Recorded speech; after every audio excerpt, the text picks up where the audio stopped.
দিল্লির বিস্ফোরণের পর দেশজুড়ে জারি হয়েছে সতর্কতা। আসামেও নেওয়া হয়েছে বাড়তি নিরাপত্তা ব্যবস্থা। ঘটনার পর আপাতত 3 দিনের জন্য দর্শনার্থীদের প্রবেশ বন্ধ রাখা হয়েছে ঐতিহাসিক লালকেল্লায়। আহত এবং নিহতের সংখ্যা ক্রমশ বাড়ছে বলে জানা গেছে। এখন পর্যন্ত 10 জনেরও বেশি প্রাণহানি খবর মিলেছে, আরও বাড়তে পারে বলে আশঙ্কা। স্বরাষ্ট্রমন্ত্রী অমিত শাহ একটি উচ্চ পর্যায়ে নিরাপত্তা পর্যালোচনা বৈঠক সম্পন্ন করেছেন। দিল্লি পুলিশ ইতিমধ্যে বিভিন্ন স্থানে অভিযান চালাচ্ছে। তদন্তে জানা গেছে, বিস্ফোরণের প্রায় 3 ঘন্টা আগে থেকেই লালকেল্লার সামনে I-20 গাড়িটি দাঁড়িয়েছিল। গাড়িটির মালিককে গুরুগ্রাম থেকে আটক করে জিজ্ঞাসাবাদ করা হচ্ছে বলে সূত্রের খবর। বিস্ফোরণের ঘটনার পর রাজধানী জুড়ে জারি করা হয়েছে হাই অ্যালার্ট। তদন্ত শুরু করেছে দেশের শীর্ষ তদন্তকারী সংস্থা।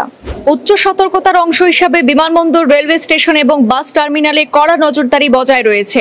আগামী 3 দিন পর্যটকদের জন্য বন্ধ রাখা হয়েছে লালকেল্লা। ঘটনাকে ঘিরে নিরাপত্তা জোরদার করার নির্দেশ দিয়েছেন প্রধানমন্ত্রী নরেন্দ্র মোদী।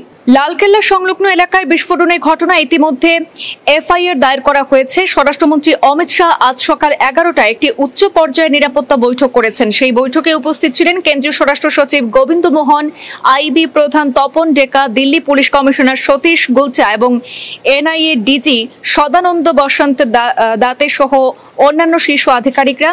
জম্মু কাশ্মীরের DGP ভার্চুয়ালি সভায় যোগ দিয়েছেন।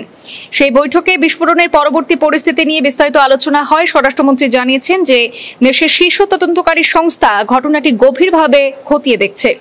অন্যদিকে দিল্লি পুলিশের তরফে বেআইনি কার্যকলাপ প্রতিরোধ আইন এবং বিস্ফোরক আইনের অধীনে মামলা দায়ের করা হয়েছে।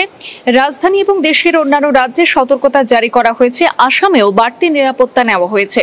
প্রাথমিক তদন্তে জানা গিয়েছে, ঘটনাটির কয়েক ঘন্টা আগে থেকেই সন্দেহজনক গাড়িটি লালকেল্লার সামনে পার্ক করা ছিল। পরে চলন্ত অবস্থায় তাতে বিস্ফোরণ ঘটে এবং CCTV ফুটেজ খতিয়ে দেখা হচ্ছে। দিল্লির প্রবেশ এবং প্রস্থান পথে কড়া নজরদারি চালানো হচ্ছে, চলছে নাকা চেকিং। এই ঘটনায় নিহতদের পরিবারের প্রতি শোক প্রকাশ করেছেন প্রধানমন্ত্রী নরেন্দ্র মোদী সহ বিভিন্ন রাজ্যের মুখ্যমন্ত্রীরা।